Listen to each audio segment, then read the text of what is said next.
Welcome to our final teaching of the chakras, where we will be exploring the crown chakra this week.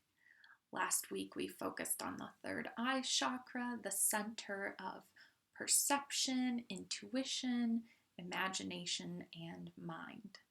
We uncovered unique aspects of the third eye having to do with expectations, judgments, and trusting that the unscheduled events in our lives are actually a spiritual direction. This week, as we explore the crown chakra, we learn to understand that those spiritual directions come to us in many ways, and it is important to begin uncovering and discovering how the divine speaks to your soul and your crown. The crown chakra is the bridge between the transcendent and physical realities.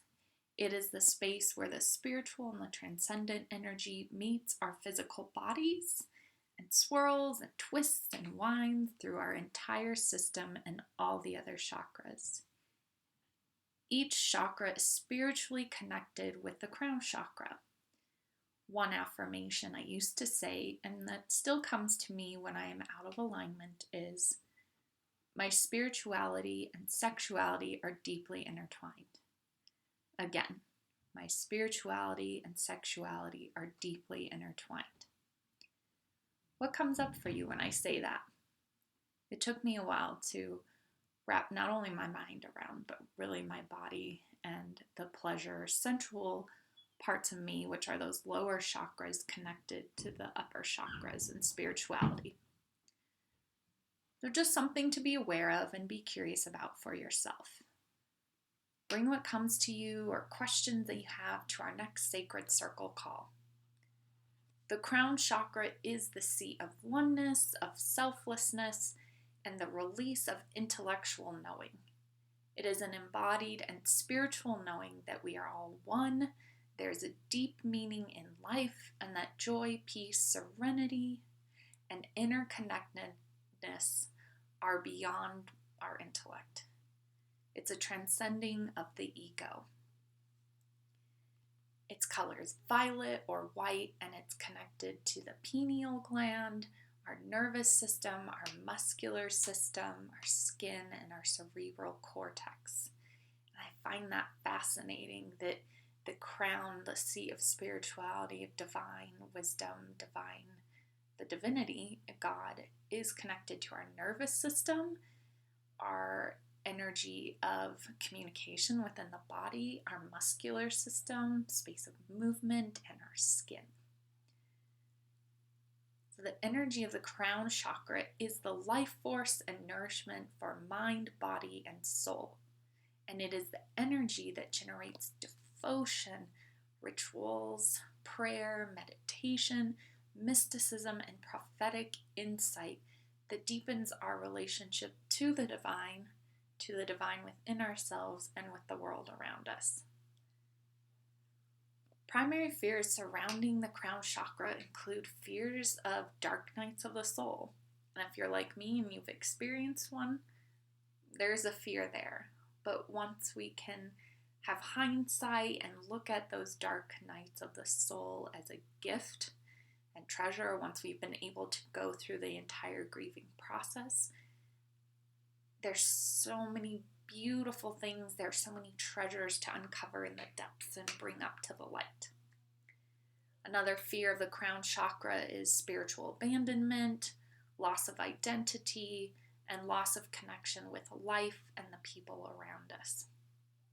So it's no wonder our world, particularly the United States right now, is in a full process of upheaval, and many people are searching and seeking for that spiritual connection, that space of grounding, connection to divine, self, and others.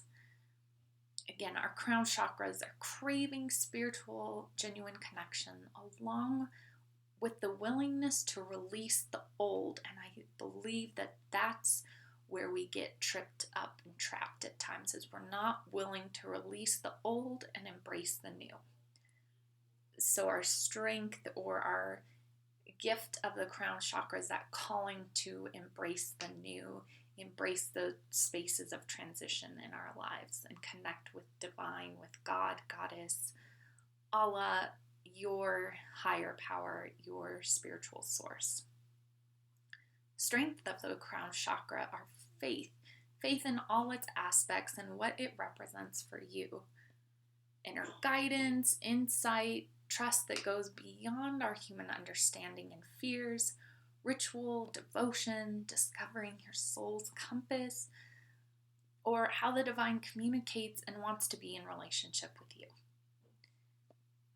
Our intimate union with the divine is multifaceted, and yet it's so simple. More often than not, it's just simply taking the time, making it a priority to be in relationship with your spiritual source on a day-to-day basis. Marguerite Perrotet, a French beguine. Beguines were women in the 14th century, maybe 15th century as well, that they weren't married, they weren't a nun, they weren't following specific monastic or religious commitments and religious communities. Beguines were women who lived alone in small communities in villages and towns on the fringes of society. They didn't follow any ecclesiastical rules.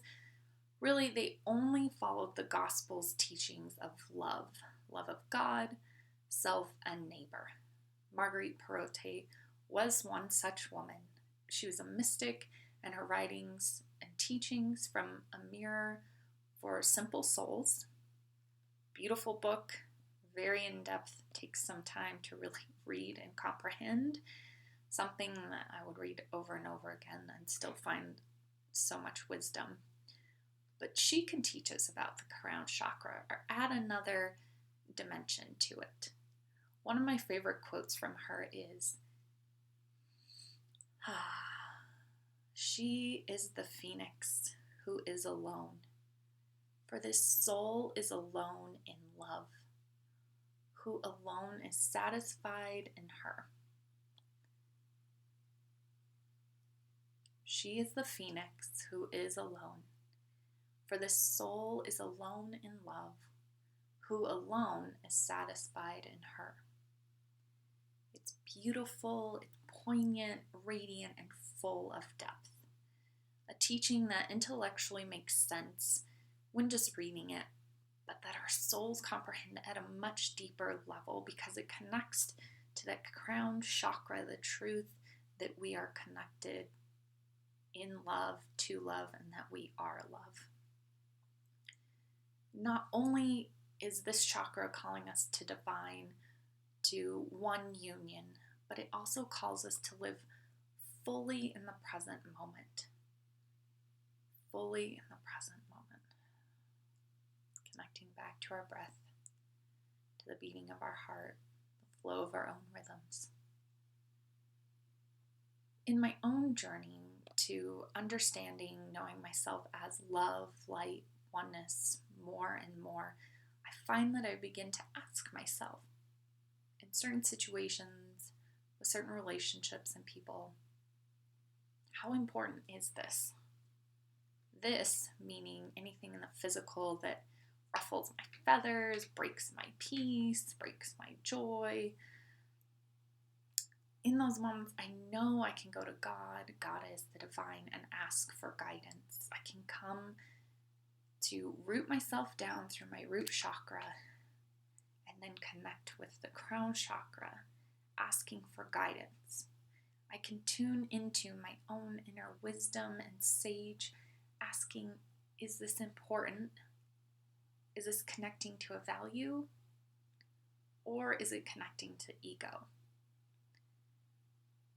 If so, what do I need to do or say? Or if it's not, then how can I shift and reframe what I'm seeing or sensing so that I can come back to love, come back to peace, light, and joy, back to that crown chakra? There are depth-filled questions for examination in Anatomy of the Spirit that I will share with you in an email for your own query and own exploration of the crown chakra. For now, I wish to leave you with some spiritual phrases that are connected to each chakra that provide guidance to any contemporary mystic, and these come again from Anatomy of the Spirit. Number 1, our root chakra. All is one. 2, sacral chakra. Honor one another. 3, solar plexus. Honor oneself.